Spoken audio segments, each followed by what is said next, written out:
زانکۆی هەڵەبجە لێگەشتن نامەیەکی لەگەڵ زانکۆی ئیلامی کۆماری ئیسلامی ئێران واژۆ کرد بە ئامانجی ئاڵوگۆڕپێکردنی توانای زانستی خوێندکاران و مامۆستایانی هەردوو زانکۆ و بەشداریکردنی هەردوو زانکۆ لە کۆنفرانس و کۆنگرە نێودەوڵەتیەکان و بەگەڕخستنی توانامرۆیەکان بۆ بەدەستهێنانی داهات بۆ زانکۆی هەڵەبجە. ڕاستی یەک هەیئەتە عالی ڕوتبە ئەز دانشگاهی ئیلام ئەمڕۆ ئێمە بە سەرۆکایەتی وەفدێکی زانکۆی ئیلام سەردانی زانکۆی هەڵەبجەمان کرد بە خۆشحاڵیەوە پێشوازیان کرد لە سەردانەکەمان.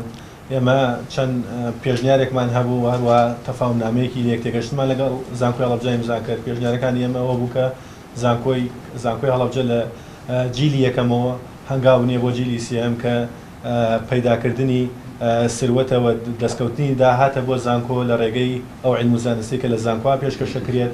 هەروەها باسمان کرد لە پارکی زانست و تەکنۆلۆجیا و چەند پێشنیارێکمان هەبوو بۆ زانکۆی هەڵەبجەوە بە خۆشحاڵیەوە ئامادەگی خۆیان دەربڕی بۆەوەی کە بەشدار بن لەگەڵمانە بۆەوەی کە بتوانین ئەو داهاتە و ئەو ژێرخانانەی کە لە شاری هەڵەبجە هەیە لە ڕێگەیەکی زانستیەوە بیکەین بە بابەتێک کە بتوانێت داهات بۆ زانکۆ بۆ خەڵکی هەڵەبجە پەیداکە.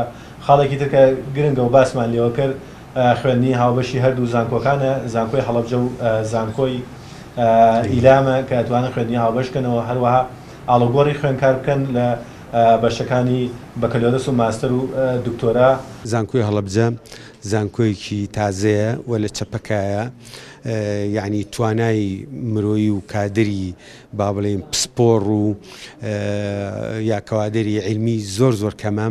لەبەرەوە ئەگە هەر زانکۆیەکی کە بێت لە دەرەوەی وڵات خاوەن ئەزمۆن بێت، یعنی ئەوە بە قازانجی زانکۆکەی ئێمە بێتەوە. زانکۆی ئیلامیژێکی کە لەو زانکۆیانی کە توانم بڵێم خاوەن ئەزمۆن و تەجروبەیەکی زۆریان هەیە، وەروەها ئەساتیزەی زۆر باشیانەیە، خاصن لە بواری تەکنۆلۆژیا و زانیاریەکان و لە بواری هەندەسە و ژینگە و ئەوانە.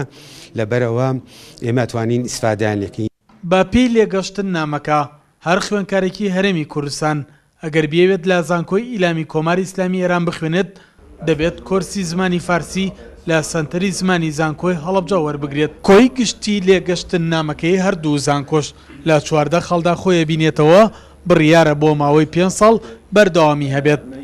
سەلاح جەمیل، کورسات نیوز، هەڵەبجە.